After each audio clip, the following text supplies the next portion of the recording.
Good job. Hey, Aiden. Good job, buddy.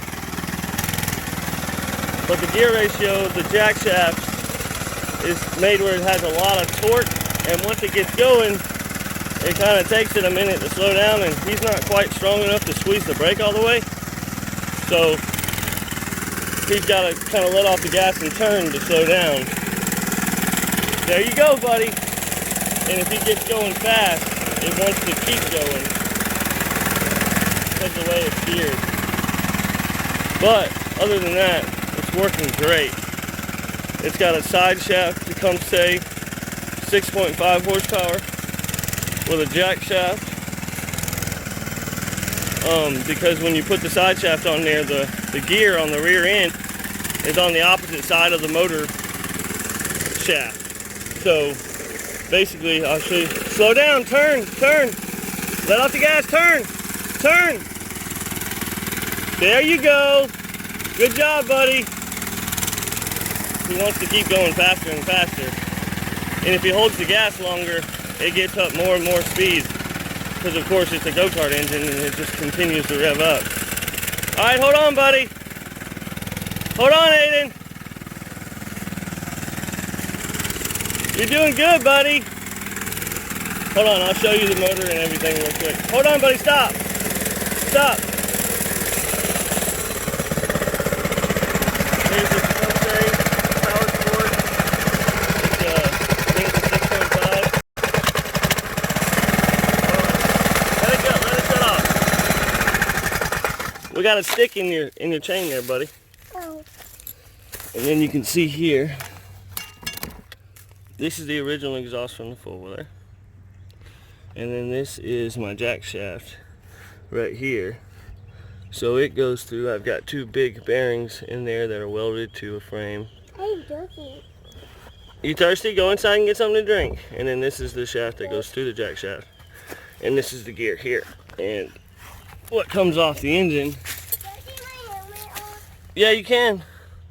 If you can see in there, that's the chain. And there's the clutch. There's the clutch from the motor right there.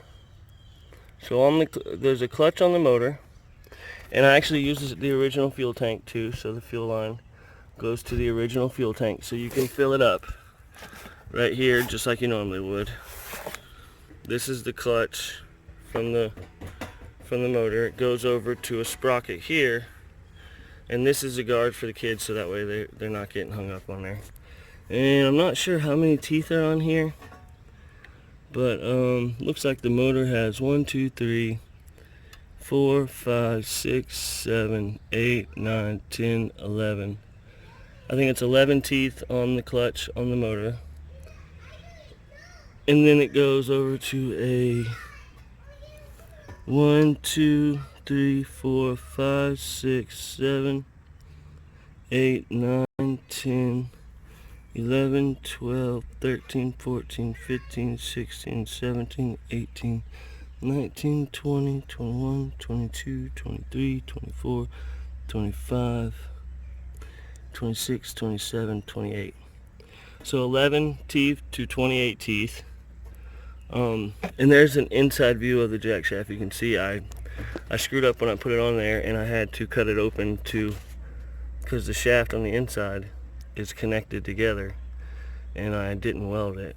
I forgot to, so I had to cut that open to re-weld the inside to connect the shaft. So this is the jack shaft here. It goes through those. There's a big bearing here. It's actually a roller bearing for a big barrier that I build. Okay, so that's one big bearing, and then there's a pipe that connects the two big bearings, and the shaft goes through the middle of the pipe. And there's another big bearing right here. If you can see that, that's another big bearing. And then the shaft comes out the other end. So that way the motor shaft goes through to here, and then on the other side I've got another gear, so it drops down from 11 teeth. It drops down from 11 teeth to 1, 2, 3, 4, 5, 6, 7, 8, 9, 10, 11, 12, 13. Okay, so it goes from 11 teeth to whatever, 20 something teeth and then drops back down to 13 teeth, which gives it a lot more torque. And then it goes up to the original sprocket that was on here. Yeah, I'm doing a video on the 4-wheeler. Yeah, I'll be right there. Right there in just a minute. We got 1, 2, 3, 4, 5, 6. I don't know. I'm not counting all those. But there's the sprocket that goes on the rear end. So that's what turns. So it's a posi. So both tires spin instead of one, which is cool, because that's how the 4-wheeler was originally. And then this little guy right here is what tightens the chain, and that was on there originally. And originally the transmission from the motor came out right here, and so I converted to a side shaft Tecumseh, and then with the jack shaft in place of the transmission, basically. So this basically replaces the transmission that was on the original motor, and it works. You just pull it right here to start it. You flip the switch on, which I actually wired the switch backwards, so that's on and that's off, but you flip the switch on, it fits in there. I was able to put all the fairings back on and the seat. The latch of the seat was broken, so I just added this on here to hold it on. So if you take this loose or take one of the screws out, you spin it out of the way, and then the seat comes off. And I hooked up the throttle line to the original throttle, which I have it right now turned way down. If I loosen this thing, then it can give it more gas, and I can show you how fast it'll go. So let me go ahead and do that now, and I'll show you how fast it'll actually go. And it'll carry me and my son, and it'll do about 35, 40 mile an hour, which is plenty. It's actually too much. And then I also have the original brake on here that was on there originally, so I was able to reuse that too. Right now I do not have the kill switch wired up or any kind of electric start, which later I'll do that. But as of right now, everything as is works great.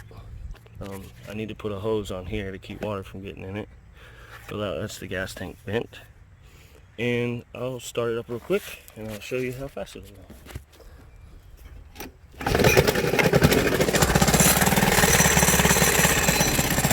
Ready?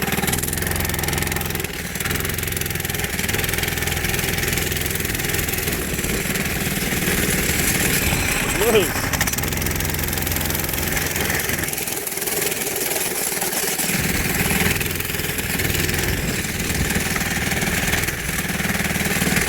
Hold on.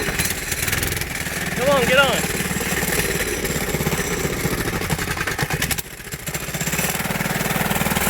Get on here.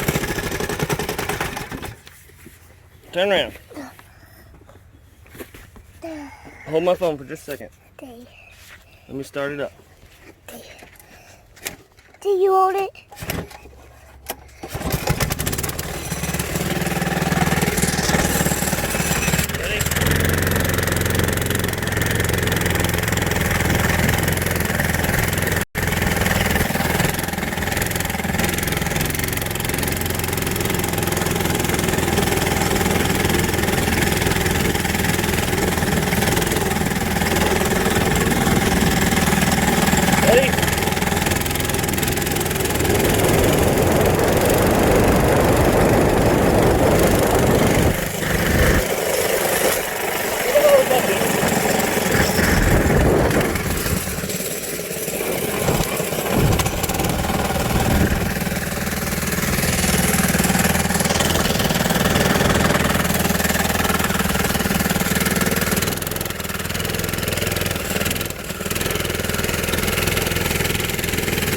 We're going to go over to the pavement so we can go faster.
Alrighty, that'll give you an idea of how it rides. I got something going on.